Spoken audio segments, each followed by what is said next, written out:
하나님 말씀 보겠습니다. 신명기 10장 12절로 13절의 말씀 같이 보겠습니다. 신명기 10장 12절로 13절의 말씀입니다. 우리 한 목소리로 합독하실까요? 신명기 10장 12절로 13절. 네, 띄워주셨군요. 같이 읽겠습니다.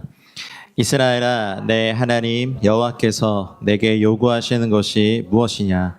곧 내 하나님 여호와를 경외하며 그의 모든 도를 행하고 그를 사랑하며 마음을 다하고 뜻을 다하여 내 하나님 여호와를 섬기고 내가 오늘날 내 행복을 위하여 내게 명하는 여호와의 명령과 규례를 지킬 것이 아니냐.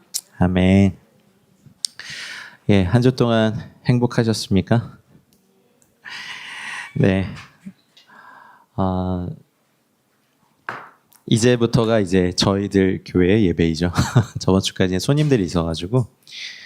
네. 벌써 다 있어, 예성아? 그래도 설교를 좀 들어주고 하는 게 어떠니?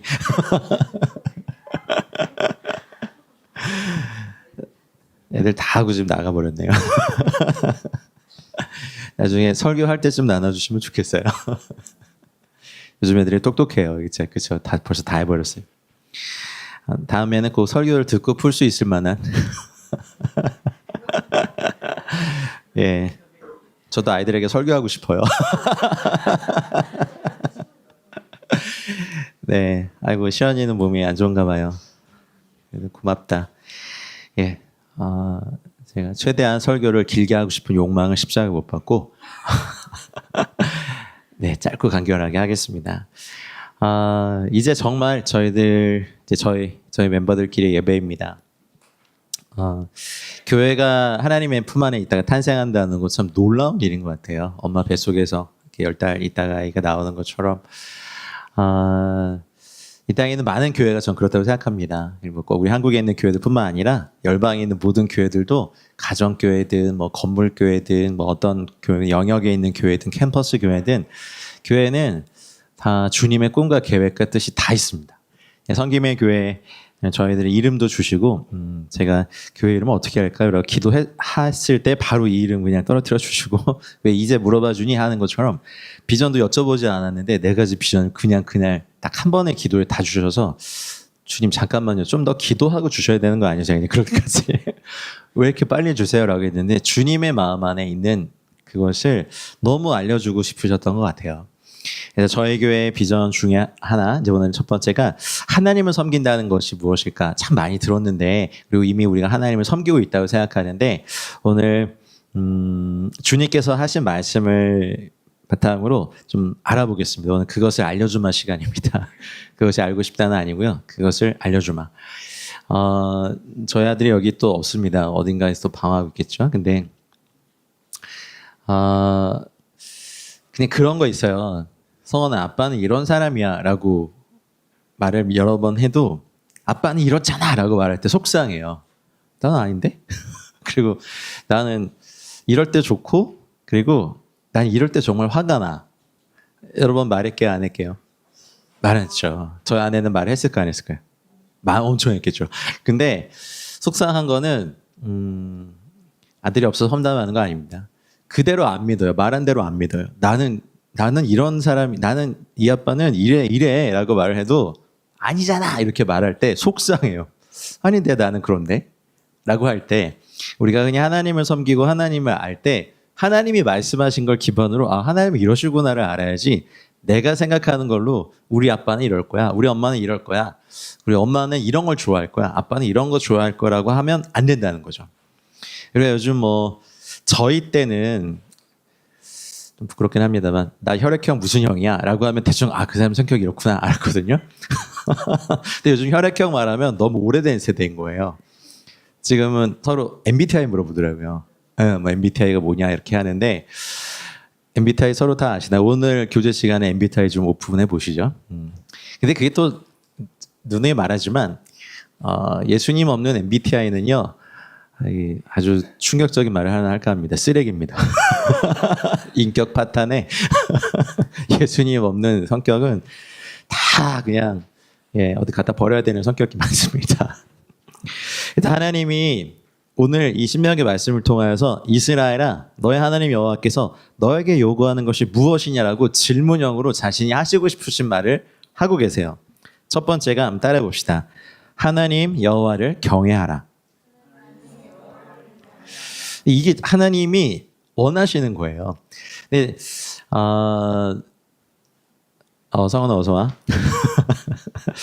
그냥 저도 이제 옛날 세대라 그런지 몰라도 뭔가 이렇게 막 재밌게 놀다가도 뭔가 선을 넘으면 야 아빠한테 이제 이렇게 해서 어디 감히 이런 말 하세요? 부모님들 하세요? 우리 젊은 부모님들 안 하시나? 아직 하선이한테 그런 말 하진 않죠. 근데 저희는 하거든요. 이런 건 아니야 라고 할 때 선을 넘는 게 있어요.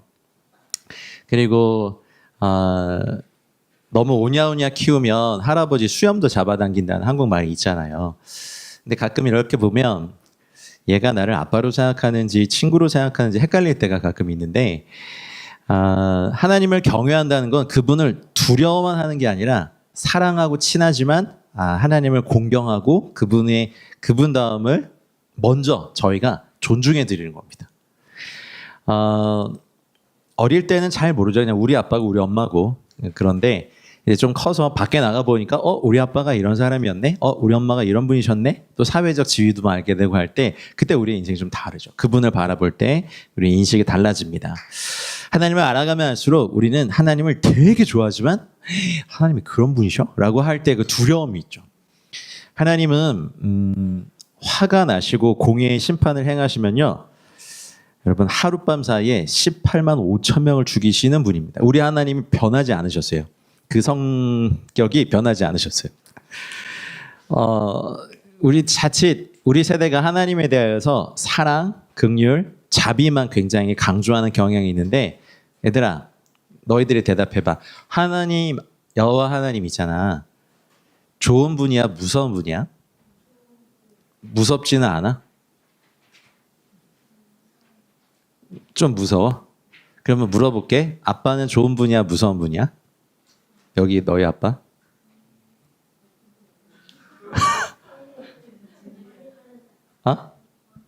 모르겠어? 야 공의와 긍휼이 균형이 있으시군. 여러분 어떠세요? 하나님 아버지 생각하면 그냥 좋은 분이세요? 무서운 분이세요? 혜영자비는 어떠세요? 너무 좋은 분이에요? 전 좀 무섭거든요. 그냥 좋은 분이셨을 거라고 생각했는데 하나님이 참 무서운 분이시더라고요. 주님 이렇게 해야 되잖아요 하면서 막 제가 해도 그렇구나 하면서 자기의 뜻을 다 하세요. 주님 저는 여긴 싫단 말이에요. 아유 그렇구나 하면서 그냥 거기다 그냥 박아 놓으세요. 주님 저 사람은 정말 아니에요. 아유 그렇구나 하면서 영혼의 파트너로만 만드시는. 방금 그 소리 뭡니까? 아멘입니까? 그러니 하나님은 참 좋으신 분인데 자신의 뜻을 절대로 굽히지 않으시는 사실은 굉장히 무서운 분이십니다. 우리가 그분을 잘 몰라서 그래요. 근데 좀 철든 자녀가 되면 우리 아빠의 뜻이 우리 엄마의 생각이 이렇구나라고 해서 철이 들면 아빠를 엄마를 이해하게 돼요. 그러면 말하죠. 아빠 진작 말씀하시죠. 그럼 이제 아빠가 야, 난 어렸을 때부터 말했는데 네가 안 들었어. 이제 이런 거죠. 우리가 그리스도 안에서 성장한다는 거, 철든다는 거. 그래서 하나님은 너무 좋지만 이제 조음의 단계를 넣으면 어떨 때 인생의 영혼의 어두운 밤에 막 이렇게 넣으시기도 하시고 주님 저를 정결케 해주십시오. 그래. 야 네가 기도했잖아 하면서 이렇게 풀무불에 막 7번씩 막 담갔다 뺐다 하실 때 왜 이러시는 거예요? 아유 힘들지. 그래서 더 이렇게 잡아낸다. 그게 우리 하나님이시거든요. 그분의 뜻을 이루시기 전까지 하나님을 절대로 포기하지 않으세요. 우리 자녀들이 우리 부모님들이 한번 대답해 보시죠. 자녀들이 거짓말 하는 거 내버려 두십니까? 내버려 두세요? 내버려 두세요? 예정아 너 거짓말 해본 적 있어 없어? 있어? 아빠가 혼냈어? 아빠가 많이 혼냈어? 기억이 없어? 아빠가 잘 안 혼내셔? 그러면 네 앞에 두고 내 종아리를 쫙 그러면서 맞게 치셨어? 참 신비한 아빠군요. 아무리 아이가 좋고 관계가 좋아도 여러분 아이가 대놓고 거짓말을 하는 걸 용납할 부모는 없어요. 그렇죠? 아 그래 뭐 거짓말 잘하고 살아라 뭐 이렇게 하면서 축복해 줍니까? 그거는 사랑이 아니죠. 근데 우리 하나님은 저희들에 대해서는 그렇게 하십니다. 근데 세상을 보면 악인들이 더 잘 되는 것 같잖아요. 주일날 이 황금 같은 시간에 이 홍대 지하에서 우리 지금 뭐 하는 겁니까 이게 지금. 세상 사람들이 볼 땐 그렇잖아요. 근데 관계가 없을 때는 되게 이상한 일이지만 관계가 있는 자녀의 경우에는 이거는 반드시 하나님께서 포기하지 않고 교정을 하시는, 어떨 땐 이게 굉장히 엄해요. 그리고 습관적으로 어떤 약함을 가끔은 하나님이 강하게 드러내 버리셔서 거기에 대해서 그냥 죽게 만듭니다. 이게 하나님의 방법입니다. 그럴 땐 되게 힘들고 세상이 다 무너진 것 같고 부끄럽고 수치스러운데 그걸 딱 지나고 보면 하나님이 하셨구나. 이렇게 하면서 그것에 대해서 내가 죽고 나는 그 죄에서 자유케 되는 은혜가 있는 거죠. 자, 여러분 하나님을, 얘들아 내가 너희들한테 말하는데 하나님이 되게 좋으신 분일 때도 있고 굉장히 무서운 분이실 때도 있어. 곧 경험하기를 주의 이름으로 축복해. 하선이만 미안하다. 하선아 너 아직 좋은 부모님을 경험할 때야. 네, 저희 교회에서 유일하게 아멘 해주는 아이입니다. 그리고 두 번째 하나님이 말씀하신 게 뭐냐면 그의 모든 도를 행하고. 자, 따라해 봅시다. 그의 모든 도를 행하고. 우리 지내시다 보면 나를 막 따라와 막 가슴이 떨려. 근데 이렇게 봤더니 도를 아십니까? 하는 사람들이 많잖아요. 근데 그 도는, 여기서 말하는 도는 주님이 갖고 계신 기준이에요. 하나님은 호세아서 6장 6절에 나는 인애를 원하고 제사를 원치 않는다. 그리고 나는 번제보다 나를 아는 것, 하나님을 아는 것을 원한다라고 말씀하신, 본인의 그 본심을 표현하신 여호와 하나님의 말씀이 있거든요. 제가 우리 이제 작은 교회일 때 할 수 있는 게 있어요. 각 가정마다 제일 중요시 여기는 자녀 교육의 양육 원칙, 일 원칙이 있을까요? 한번 물어봐도 될까요? 예의, 예의 범절. 여기 우리 예성이네는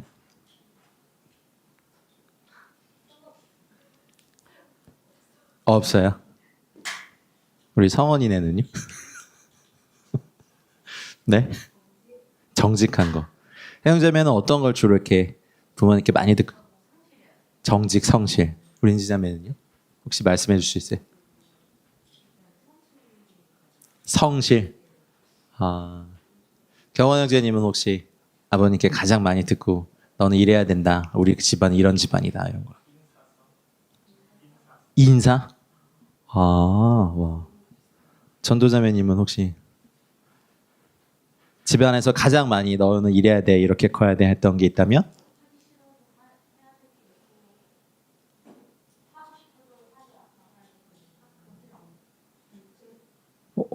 그래서 어떻게 살아야 되는 거예요? 그러면 절제해서 살자는 거예요?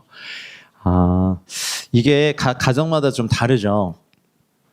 근데 하나님께서 말씀하신 도라고 하면 사실은 저희를 굉장히 얽어맺고 규제를 주는 것 같지만 사실 여러분 자녀들에게 그 아이가 행복하기 위해서 정직함을 가르치고 또 성실함을 가르치고, 아마 성실하신 분들이 성실을 말하셨을 거예요. 정직하게 사신 분들이 또 정직을 말하고, 아마 저렇게 절제를 가르치신 분들이 절제하고 예의 바르게 살았기 때문에 자녀들에게 예의를 가르치는데, 우리 하나님의 도는 그분의 성품을 말해요. 그래서 주님이 그러셨거든요. 오늘 읽었던 본문 말씀 13절에 내가 오늘 너의 행복을 위하여 너에게 명하는 여호와의 명령과 규례를 지킬 것이 아니냐. 자녀를 가르칠 때 이놈의 자식 그냥 속 썩였으니까 그냥 불행해봐라라고 가르치는 부모는 아무도 없습니다. 근데 우리가 하나님의 도에 대해서 잘못 생각하면은 우리를 얽어매기 위해서 하시는 게 아닐까라는 그런 생각을 하게 되죠. 도둑질하지 말아라라는 거, 도둑들에게는 이게 웃기고 있네, 우리는 매일 도둑질하는데라는 사람이랑 섞이면 이 계명은 굉장히 우스운 게 되죠. 하지만 도둑질하지 않으시는 정직하신 하나님 아버지를 둔 저희들에게는 이거는 우리의 삶의 기준이 될 수 있는 거죠. 유독 기독교는요, 참 죄라는 걸 참 많이 말하거든요.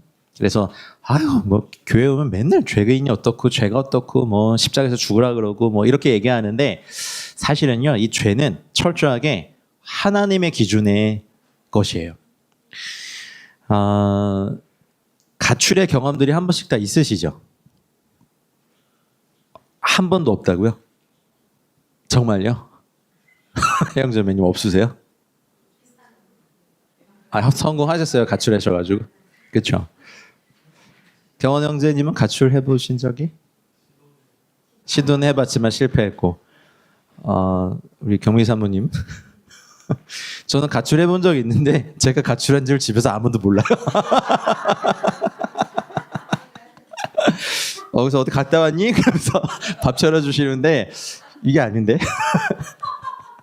사실 저희 때는 무슨 뭐 핸드폰이 없었고 이제 저희 대학생 대학 서고 나서야 이제 비퍼라고 하는 삐삐 그때 등장했으니까 그냥 누구네 집에 가서 자고 오나 보다 뭐였지 가출이 성공해보지 못했는데 정말 만약에 이제 생각을 해보죠. 에이 이놈의 집 구석 하면서 이제 우리 자녀가 그냥 여기 떠나버릴 거야 하면서 가출을 실제로 해요. 근데 가출을 해서 잘 살아. 세상의 기준으로 뭐 돈도 잘 벌고 뭐 직장 잘 취업하고 막 꽤 노는 친구들 만나고 막 이렇게 착하게 살자 이런 거 막 이렇게 문신 새겨준 이런 친구들하고 그냥 어울려 놀아요. 막 밤에는 홍대 클럽에서 놀고 막 그러면서 이제 그런 말을 할 거죠. 내가 돈도 잘 벌고 내가 그래도 집은 나왔지만 부모님께 꼬박꼬박 돈도 보내고 말이야. 나 잘 살아. 근데 그거는 세상의 기준으로 잘 살아. 내가 무슨 죄인이야라고 하지만 하나님의 기준에서는 부모를 떠나서 떠난 것 자체가 사실은 큰 죄인 거예요. 죄는요. 그래서 이상하게 성경을 읽어보면 참 많아요. 근데 죄는 철저하게 하나님으로부터의 기준이에요. 우리 인간들은 지금 저희 나라는 지금 막 동성애 차별금지법 반대를 끝까지 외치지만 이미 그게 통과된 나라가 있어요, 없어요? 많아요. 그러다 보니까 이 기준으로 보면 야 우리가 뭔 죄인이냐? 아유 기독교 고리타분하고 이런 율법 이런 건 다 없애버려야 돼, 구약을 찢어버려야 돼, 막 이렇게까지 얘기하지만 사실은 그것은 하나님의 기준이거든요. 부모를 떠나서 아무리 잘 살아봐야 부모님께는 부모를 떠난 것 자체가 죄인 거예요. 가서 잘 살든 뭐 돈을 막 뭐 엄청 보내오든 뭐 때마다 뭐 꽃을 보내오고 뭘 보내오고 뭐 한우 보내고 그런다고 해서 자녀를 잃어버린 부모가 이거 좋구나. 그래, 너는 의인이구나라고 하는 사람은 아무도 없죠. 우리 하나님의 기준도 그렇죠. 그래서 그의 모든 도를 행한다는 건 오늘 우리가 읽은 것처럼 첫 번째가 그를 사랑하는 거예요. 우리가 기회가 되면 저희 613개의 계명을 한번 저희 교회 차원에서 한번 공부해 보려고요. 그게 왜 중요하냐면 그 계명을 알면 있잖아요. 내가 용서받은 은혜가 얼마나 큰지가 깨달아져서 오히려 복음이 더 깊어져요. 우리는 흔히 신약부터 읽으면서 그냥 용서를 뭔가 내가 받았나 보다. 그래서 내가 죄가 뭔지 모르니까 내가 느끼기에 죄를 안 지은 주는 뭐 괜찮아. 근데 내가 느끼기에 좀 죄를 지은 주는 뭔가 왜 교회에서 회개 기도를 안 하는 거야? 라는 할 정도로 꺼림직한 게 있죠. 근데 우리가 그 계명들 얘들아 이건 나의 기준이다 라고 말씀하신 그 계명들을 알면 주님 이거는 저희가 지금 이미 다 어기고 있는 건데요. 그렇지. 하지만 내 기준은 변하지 않아. 그래서 나는 너희를 구하려고 나의 독생자 아들을 십자가에서 죽여서 너희를 구원했단다. 이것이 주님의 도인 거예요. 그래서 그 계명대로 이렇게 살펴보면 우리는 일찌감치 교회는 무슨 교회. 여기 오기 전에 돌 맞아 죽어야 돼요. 여러분 다. 네, 돌 맞아 죽고 막 창에 찔려 죽고 막 불타 죽고 화형시키고 뭐 그렇게 죽어야 될 사람들이 여기에 와 있는 이유는요. 예수님께서 십자가에서 죽으심으로 우리가 받아야 될 형벌을 대신 죽어주셨기 때문에 우리는 여기 와서 하나님을 예배할 수 있는 거죠. 그래서 우리는 그분의 계명을 배워야 해요. 저도 잘 모를 때는 신약만 열심히 읽고 막 신약만 열심히 가르쳤는데 사실은 구약이 복음의 뿌리거든요. 그러니 얘들아 이건 내 기준이야. 나는 나 외에 다른 신을 섬기는 걸 내가 참을 수 없거든 라고 하는 게 하나님의 기준이거든요. 그냥 혼자 살 때 괜찮아요. 뭐 이 오빠 저 오빠도 만나보고 이제 어떤 오빠한테 정착할까 이렇게 생각하지만 결혼을 하고 나면 그러면 될까요 안 될까요? 안 돼. 왜 안 돼요? 뭐 간음하지 말라, 다른 사람에게 마음도 두지 말라는 것은 결혼한 부부에게는 당연해요. 관계가 생겨버렸어요. 하나님과 저희들이 상관없을 때, 우리가 그냥 본질상 진노의 자녀가 되어서 그냥 죄를 즐거워하고 살 때는 괜찮았어. 하지만 저희가 하나님의 자녀가 되고 주님의 신부로 부르심 받고 난 다음에는 이제 이게 얘기가 달라져요. 마음에, 지금 제가 뭐 섬긴 적이 없는데요, 그래도 마음에 다른 신을 두는 것만으로도 하나님께는 간음이 되는 거예요. 그래서 그거를 계명이라 하고, 그것을 도라고 하고, 그것을 명령이라고 하는 거죠. 안식일이요? 그래, 일주일 동안 열심히 살았지. 야, 그래도 일주일에 한 번은 나랑 얼굴이랑 얼굴 맞대어 얘기하자. 눈 맞춤하자. 우리 맛있는 거 먹자. 같이 쉬자. 라고 하는 하나님 아버지의 바람이신 거예요. 노예는 단 하루도 쉬지 못하잖아요.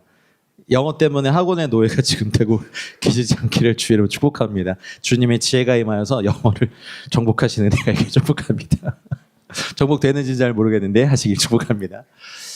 근데 그런 거죠. 나 바빠요 라고 해서 그 일주일 내내 자기가 원하는 대로 사는 게 아니라 일주일에 한 번은 부모님과 사랑하는 가족들과 눈 맞춤하고 또 밥도 같이 먹고 일주일 동안 있었던 일도 막 도란도란 얘기도 하고 같이 막 게임도 하고 쉬기도 하고 좋은 곳에 가서 그렇게 하는 것이 안식일을 지켜라 하는 거죠. 이 바쁜 시대에 뭐 안식일을 지키고 그래 뭐 이런 게 아니에요. 그러면 주님의 마음이 야, 일주일에 한 번 내 얼굴 보러 오는 게 그렇게 어렵니? 라고 해요. 그러니 이 모든 것은 사실은 우리의 행복을 위하여 명하는 거죠. 일주일에 하루는 푹 쉬면서 생계를 걱정하지 말아라. 내가 책임질게. 그리고 너는 이때 말씀 앞에서 임재 안에서 가족들 모두가 주님의 영광을 보면서 기뻐하고 즐거워하라. 그것이 안식일의 비밀이죠. 그래서 우리가 주님을 섬긴다는 것은요, 그분이 소중하게 여기는 것을 소중히 여기는 거예요. 그분의 기준, 그분의 마음, 그분의 생각, 그리고 그분의 시간대. 성원아, 네 얘기해서 미안해. 어저께 성원이가요, 오후 4시까지 집에 돌아오기로 하고 밖에 나 놀았는데 안 지켰어요. 미안해, 네 얘기해서. 그래서 그 시간대 저희가 이제 성원이를 찾아서 같이 사실은 저희들 가족은 장을 보러 가는 계획이었는데 찾을 수가 없어서 일단 저희 둘만 갔다 왔어요. 그래서 이제 2시간 반이 지나고 찾아서 제가 데려오면서 시간 약속을 지키지 않은 거에 대해서 약간 좀 언짢은 표현을 했어요, 제가. 여러분, 누군가의 시간 약속을 해서 지키지 않으면 여러분 기분이 어떠세요? 그쵸? 무시당하는 것 같고 습관적으로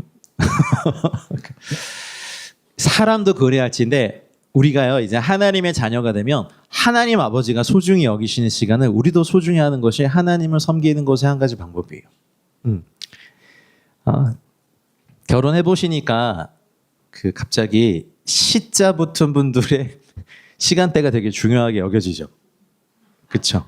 시월드 분들의 그 시아버지, 시어머니 생신가 뭐. 네. 왜 그래요? 그렇죠? 가족이 돼서 그래요. 그리고 결혼기념일, 아내 생일, 남편 생일, 그리고 자녀가 태어나면 자녀의 생일, 저희 가족은 가족 탄생일, 뭐 이런 게 갑자기 중요하게 돼요. 왜죠? 너무 쉬운 질문. 가족이 됐으니까 그렇죠. 하선이 생일은 언젠가요? 2월 11일? 세상에, 저의 음력 생일이랑 똑같네. 그때 태어난 사람들이 잘 산단다, 얘야. 그러니까 그러니요, 저희가 관계가 생기고 이제 여러분 또 성김의 교회 멤버가 되셨을 때 이제 저희에게는 10월 6일이 저희의 교회에 되게 중요한 날이 돼버렸어요. 첫 예배를 드린 날이니까. 그래서 저희가 하나님과 관계가 생겼을 때 하나님이 중요하게 여기시는 시간을 저희도 소중히 여기는 것이 하나님을 섬기는 한 가지의 방법이에요. 안식일은 아까 말씀드렸어요. 그럼 주일은 우리는 왜 안식일 안 지키고 주일을 지킬까? 안식일은 금요일 저녁부터 토요일 회지기 전까지가 안식일이거든요. 그날은 하나님과 가족들과 주님 안에서 충분히 안식하고 생계를 위해서가 아니라 주님 안에서 누리고 쉬고 거룩하게 하는 시간을 즐기는 거고, 주일은요, 그렇게 하나님의 것들에 충만히 받은 사람들, 가정들이 모여서 셀레브레이션하는 부활의 날이에요. 주님이 6월절에 죽으시고 3일 후에 부활하신 그날을 기념해서 초대교회는 그 부활의 날 모여서 주일 예배를 드리기 시작한 게 주일의 기원이죠. 그래서 이날은 아까 그거 이거 좋아요. 근데 제가 언제 해야 될지 몰라서 저도 좀 연습하고 와가지고 하겠습니다. 그거 좋아합니다. 저 그런 거. 그러니까 아버지께 하늘 아버지께 우리 즐거운 소리를 바라는 거, 네. 그리고 기쁜 소리를 바라는 거 모아서 서로 화목하고 사랑하고 안부를 묻고 떡을 떼고 교제하고 서로를 축복하는 건 너무 좋은 일이거든요. 그래서 주일은 그렇고 주님이 아주 중요하게 여기시는 몇 가지 절기가 있어요. 그걸 절기라고 부르는데 6월절이라고 들어보셨죠? 패스오버라고 하고 이제 패삭이라고 하는데 6월절은 이스라엘 백성이 애굽에서 노예로 있다가 애굽을 정말 탈출시킨 그날을 기념하고 그래서 예수님께서 이 땅에 오셨을 때 6월절 날 죽으셔야 됐어요. 왜냐하면 6월절 어린 양의 피가 이것의 표상이었기 때문에 그렇습니다. 근데 대부분의 6월절은 지금 개신교회가 지키고 있는 고난주간에 다 껴있어요. 고난주간 금요일, 성금요일이 6월절이고 3일 후에는 뭐가 있을까요? 부활절이죠. 성경의 절기로는 원래 초실절이었어요.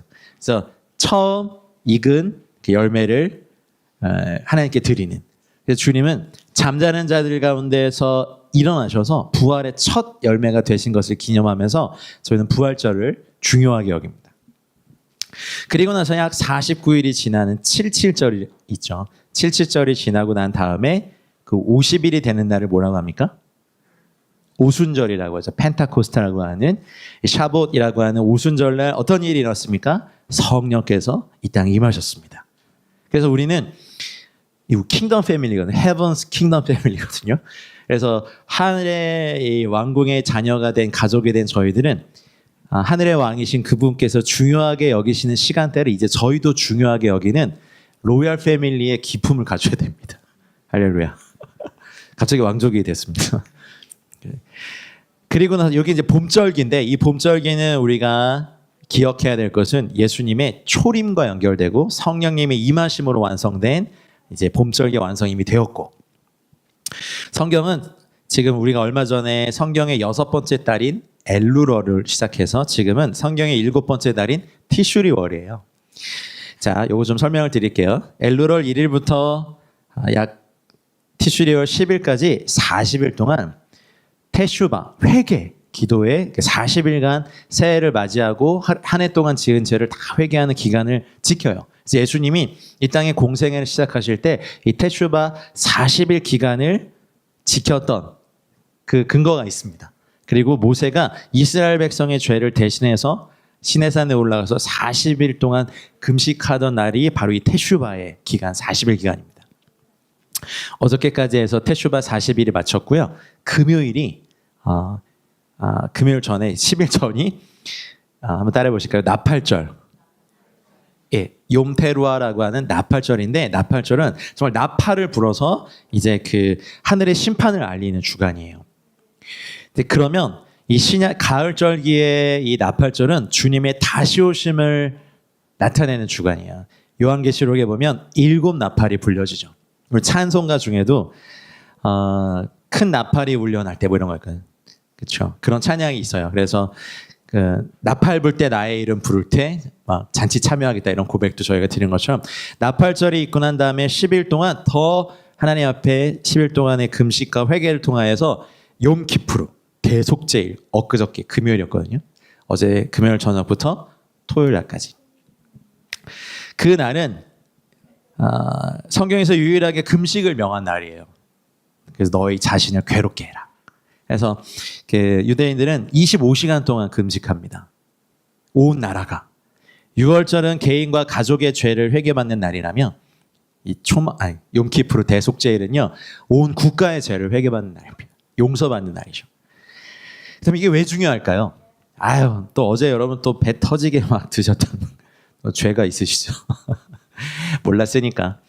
근데 저희가 이걸 기억해야 돼요. 이미 예수님께서 그 욤키푸르의 그 두려움을 십자가에서 다 이루셨기 때문에 우리는 사실은 기뻐하고 즐거워 감사하면 됩니다. 근데 이걸 왜 기억해야 되냐면 주님의 다시 오실 때 계시록 20장에 나와 있는 그 백보자 심판이라고 하는 모든 유대인 이방인들을 다 그 앞에 세우고 각자 자신의 행위와 자신의 삶에 또 어떤 분은 주를 위해서 했던 것을 가지고 심판하고 상급을 주는 그 심판을 기념한 날이 욤키푸르이기 때문에 그렇습니다. 아마 처음 들으신 분들 괜찮아요. 제가 이건 자주 말하고 저희 교회가 하나님이 소중히 하는 시간을 좀 소중히 지키는 교회가 되려고 앞으로 저희 그 스케줄로 갈 거예요. 자, 그러면 저희가 욤키푸르까지 지났어요. 그리고 다음 주에 아주 중요한 절기가 있어요. 목요일 저녁부터 약 7일간 지속되는 따라해볼까요? 장막절, 초막절. 똑같은 말입니다. 초막절, 장막절, 그리고 수장절이라고 하는 추수에서 저장하는 절기가 수장절 똑같아요. 그래서 스콧이라고 하는 그 임시 텐트를 유대인들을 쳐가지고 일주일 동안 거기서 식사도 하고 손님도 초대하고 하나님도 예배하면서 하나님께서 이스라엘 백성들을 애굽에서 어떻게 이끌어내셨는지를 기념하고 말해주고 예배하는 절기가 그렇습니다. 집에 그냥 임시 텐트라도 하나 치셔서 기념하시면 좋겠습니다. 근데 그걸 왜 해야 되냐면 주님이 이 땅에 오셔서 세상을 심판하시고 하나님의 백성들과 함께 이룰 천년 왕국과 그리고 나중에 저희들을 이끌어 가실 새하늘과 새 땅에 바로 그 날을 기념하고 기억하고 기다리는 바로 그 연습을 초막절 7일간 하는 겁니다. 이것을 주님이 굉장히 소중히 생각하시고 기념하라고 하신 이유가 하나 있어요. 뭐냐면 가을절기는 주님의 다시 오심과 연결되어 있기 때문에 그렇습니다. 봄절기, 유월절, 초실절, 칠칠절, 오순절은 다 성취됐어요. 가을절기, 이제 나팔절, 대속제일, 초막절은 성취될 절기예요. 그러니 하나님을 섬긴다는 것은 이제 말씀을 좀 정리해야 될 것 같습니다. 신약에서도 오면 제자들이 물어요. 우리가 어떻게 하여야 하나님의 일을 하겠습니까? 물었을 때 예수님 그렇게 대답하셨거든요. 나 보내신 일을 하나님께서 보내신 일을 믿는 것이 하나님의 일이다. 이것이 요한복음 6장 28절로 29절에 나와 있죠. 그렇다면 하나님을 섬긴다는 것은 첫 번째 그분을 알아가는 겁니다. 근데 그분을 알 때 제일 좋은 건 내 경험, 물론 도움은 되지만 진리는 아닙니다. 각자 경험이 다르기 때문에. 그분이 얘들아 나는 이래 라고 하는 하나님의 말씀을 근거로 해서 그 말씀이 경험되는 것이 그 말씀을 깨달아지는 것이 그 말씀을 알게 되는 것이 하나님을 아는 것의 가장 정도입니다. 체험은 주관적인 것은 왜곡될 수도 있어요. 그리고 내 체험이 하나님의 전부를 다 알게 할 수는 없어요. 하지만 말씀을 조명하시는 성령님의 역사가 있고 우리 가운데 깨달음이 있고 경험이 된다면 저희는 하나님을 그분이 말씀하신 모습 그대로 알 수 있게 됩니다. 두 번째는 하나님의 도. 자, 이제 말씀을 정리하는 겁니다. 하나님의 도라고 말씀하신 명령과 규례를 하나님의 기준으로 우리가 배우는 겁니다. 죄도 우리의 기준, 난 죄 안 지었는데 그게 아니라 하나님의 기준으로 느끼는 아버지의 마음으로 느끼는 죄의 기준, 그리고 하나님이 원하시는 기준과 명령, 이것들을 소중히 여기고 배우는 것이 하나님을 섬기는 겁니다. 세 번째는요, 방금 말씀드린 하나님이 소중하게 생각하시는 절기와 시간들을 우리도 리스펙트하고 어베이하면서 그 절기들을 지켜내는 겁니다. 이것이 막 구원과 연결된 큰 그림으로 보면 구원과 연결되죠. 근데 행위구원 그런 게 아니라 이 모든 것이 초림하신 예수님과 재림하실 예수님과 연결된 아주 중요한 시간이기 때문에 저희가 Heaven's Kingdom Family의 그 로얄 패밀리의 기쁨은 왕가의 전통을 지키는 겁니다. 그러니 하나님이 소중히 여기시는 그 절기를 우리도 소중히 여기면서 이 일을 하는 것들 하나. 그래서 그 세 가지를 우리 교회가 힘써 주님 오실 때까지 행하기를 저는 주의 이름으로 축복합니다. 그래서 그것이 하나님을 섬긴다는 것의 베이직입니다. 그 다음이 하나님이 명하신 것들을 행하는 거겠죠. 그것이 네 번째입니다. 그래서 이 네 가지를 기억하셔서 앞으로 이것의 세세한 것들을 함께 고민하고 배우고 행하고 나그네와 고아와 객과 과부와 강도 만난 자를 돕는 것은요, 이 모든 것이 되고 난 사람들의 행함인 거죠. 선교도 그렇고 구제도 그렇고 예배 사역도 그렇고 아이들을 가르치는 모든 것도 그렇고 이것이 하나가 될 때 저희 섬김의 교회는 이름 그 자체로 우리 하나님을 섬기는 아주 건강한 교회가 될 줄 믿습니다. 이제 하나된 교회로 저희를 만드셨으니 저희가 힘써 하나님을 사랑하고 마음과 뜻과 정성을 다하여 주님을 사랑하고 섬기는 일에 힘쓰는 저 여러분들 되시기를 우리 주님의 이름으로 축복합니다. 제가 잠깐 기도한 이후에 오늘은 성찬에 참여하겠습니다. 하나님 감사합니다. 하나님을 아는 것, 하나님을 사랑하는 것, 하나님의 도에 복종하는 것, 또 하나님의 계명에 순종하는 이 모든 것이 저희 섬김의 교회의 기초가 되게 하여 주시옵소서. 우리가 아는 하나님이 아니라, 우리가 경험한 하나님이 아니라 하나님이 말씀하신 그 하나님을 우리가 알고 경험하는 은혜가 있게 하여 주시옵소서. 하나님, 오늘 특별히 성찬을 진행합니다. 한몸 되게 하셨으니 힘써 지키게 하시고 주님의 몸과 피에 참여함으로 우리가 주님의 복음에 하나가 되어서 복음과 함께 고난받는, 그리고 기뻐하며 즐거워하는 우리 모든 섬김의 교회 교인들 되게 하여 주시옵소서. 감사와 찬양과 영광 올려드리며 예수님의 이름으로 기도하였습니다.